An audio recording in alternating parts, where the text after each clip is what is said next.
Let's get to the MAC tonight. A 7 o'clock start, 307, 308 on the rotation. That's Toledo and Miami, Ohio. This look-ahead line opened up at Toledo, around a 2.5-point favorite. That's gone. You see 3.5 here coming up on the graphic, and it's high as 4.5 now at some outlets as a favorite towards Toledo right now. If we look at this game's total, 44.5, now up slightly to 45.5. What gives tonight in action for the spread line between Toledo and Miami, Joe? Well, Donnie, you're spot on, right? 2.5 is what it opened up at. And boy, oh boy, it didn't take long before you went right through that key number of 3 to 3.5. And now I'm seeing 4 and 4.5s continuing to roll in here on the road favorite, that being Toledo. But here's the problem, Donnie, and this is the problem a lot of people have. From a metric standpoint, Toledo has been great. From a wins and losses standpoint, they just have not lived up to it. And head coach Jason Candle, and this is something you're going to hear a lot before kickoff, he is one of the worst as a favorite when it comes to head coaches in the MAC. He has lost 18 times as a favorite, Donnie, including 11 of at least a touchdown favorite. He's not that big a favorite here, but they're on their way to continuing. This may go to 4.5, may go to 5. I'm not buying it. Chuck Martin at Miami of Ohio has been there for a long time. This is the time of year that he usually wins. I think, Donnie, let the public just say, it's Toledo. They're going to win. Yeah, you just keep betting it up, Donnie, because I'll be waiting right before kick when that number gets to 5, and I'll be backing Miami of Ohio.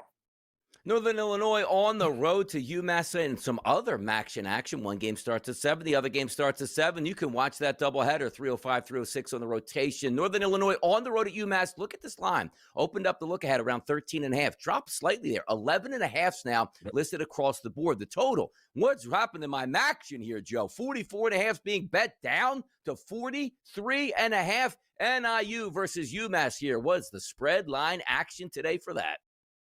Oh, it's hilarious. Donnie, we have made fun of UMass all year. They are just hilariously bad, right? I mean, even Akron crushed UMass last week, 44-10. So it's not a surprise to see them as a double-digit dog here, and I'm shocked it hasn't gone a little bit higher. But the problem is they're taking on Northern Illinois, who defensively, pretty good.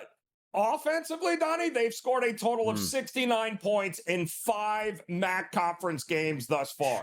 They've only scored 110 points in 9 games total this season here. They are horrific offensively here, but even the most horrific offensive teams, well, when you play UMass, they make you look really, really good here. I think there's a reason this total, Donnie, has not moved since the open at 43.5. Nobody knows who's going to score in this game. Somebody will, but I got news for you. Cannot trust Northern Illinois to be a double-digit favorite here. I can't even believe I'm saying this, Donnie. You got to back UMass.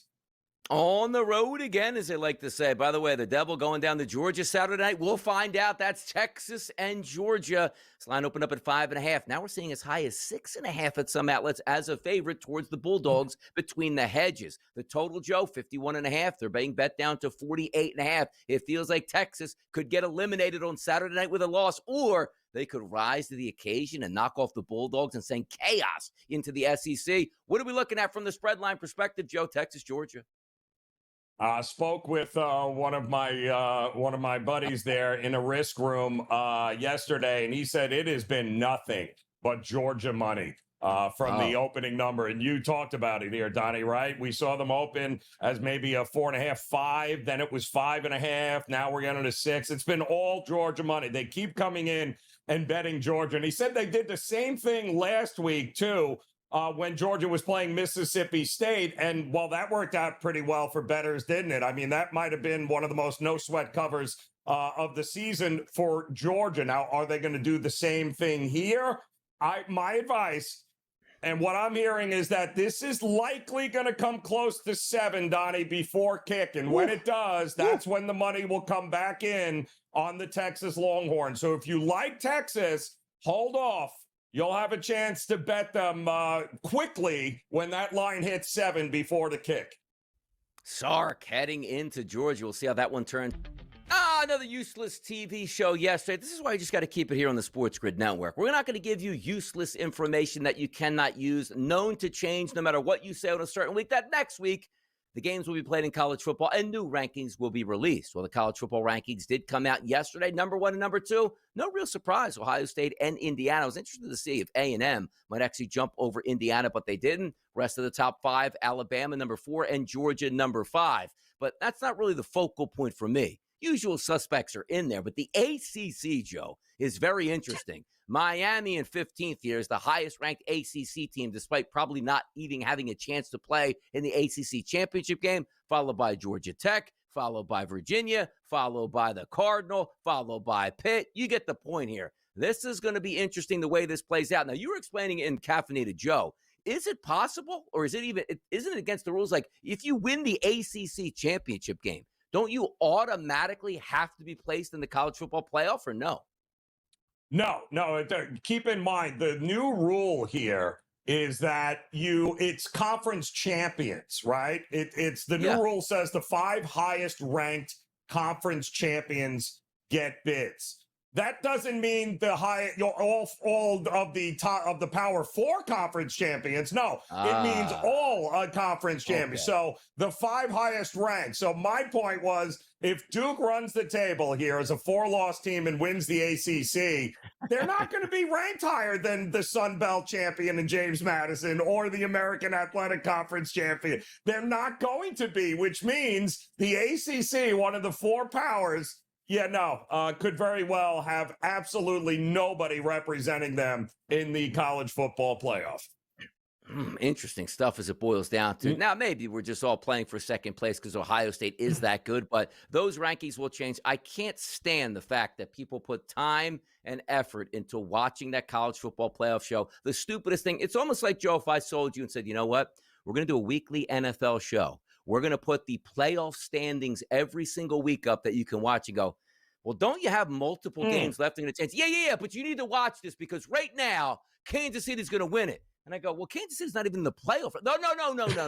Trust me, Kansas, it doesn't make any sense at this point. I've been railing on this college football playoff show for years. It's just the way it is. We talk college basketball. We talk pro basketball. We talk the NHL. We talk NCAA football. We talk NFL football. We love to talk a lot here, Joe. But as you know, this program is not just built on myself and Joe Ranieri saying, you know what, here's our takes at this point. This is the time in the show we like to reach out to the public. Here is our Fade the Public poll.